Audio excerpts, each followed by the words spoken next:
प्यारे बच्चों, जय श्री कृष्ण। आज 31 अक्टूबर सरदार वल्लभ भाई पटेल की जयंती। जानते हैं उनके बारे में कुछ महत्वपूर्ण जानकारी।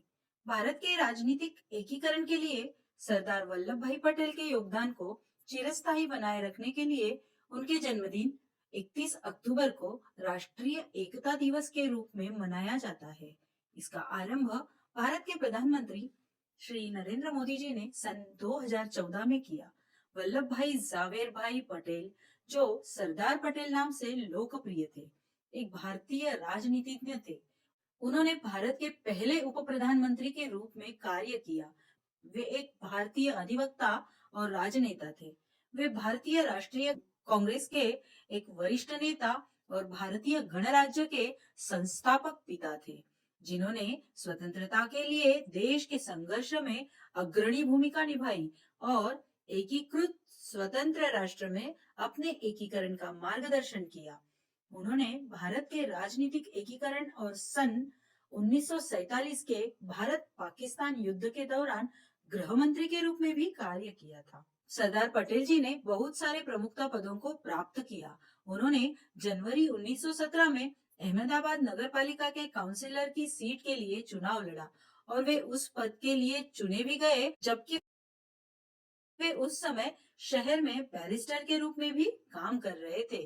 उनके कामकाजी तरीके की सराहना की गई और उन्हें 1924 में अहमदाबाद नगरपालिका के अध्यक्ष के रूप में निर्वाचित किया गया।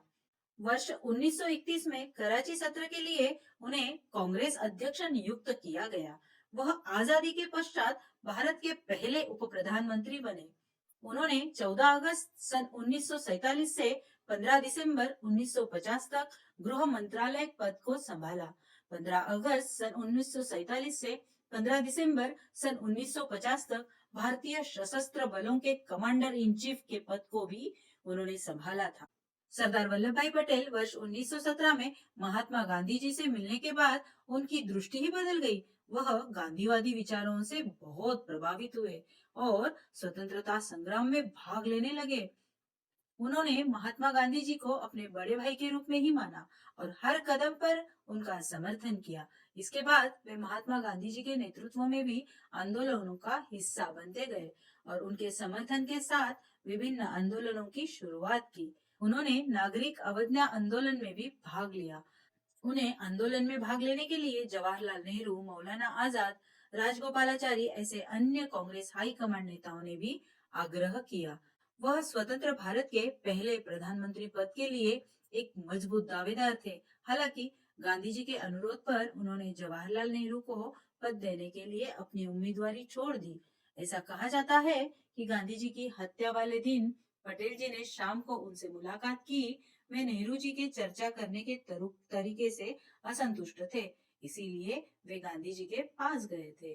उन्होंने गांधी जी से कहा था, यदि नेहरू जी ने अपने तरीकों को नहीं सुधारा तो वह उप प्रधानमंत्री के पद से इस्तीफा दे देंगे। हालांकि गांधी जी ने पटेल को आश्वासित किया और उनसे वादा करने के लिए कहा कि वह ऐसा कोई भी निर्णय नहीं लेंगे।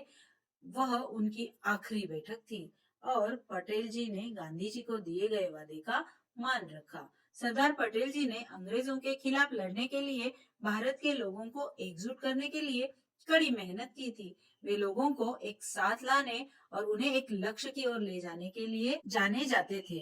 उनके नेतृत्व के गुणों की सराहना सभी ने की थी। 31 अक्टूबर उनके जन्मदिन के अवसर पर इस दिशा में उनके प्रयास को राष्ट्रीय एकता दिवस के रूप में घोषणा करके सम्मानित किया गया था। जय श्री कृष्ण।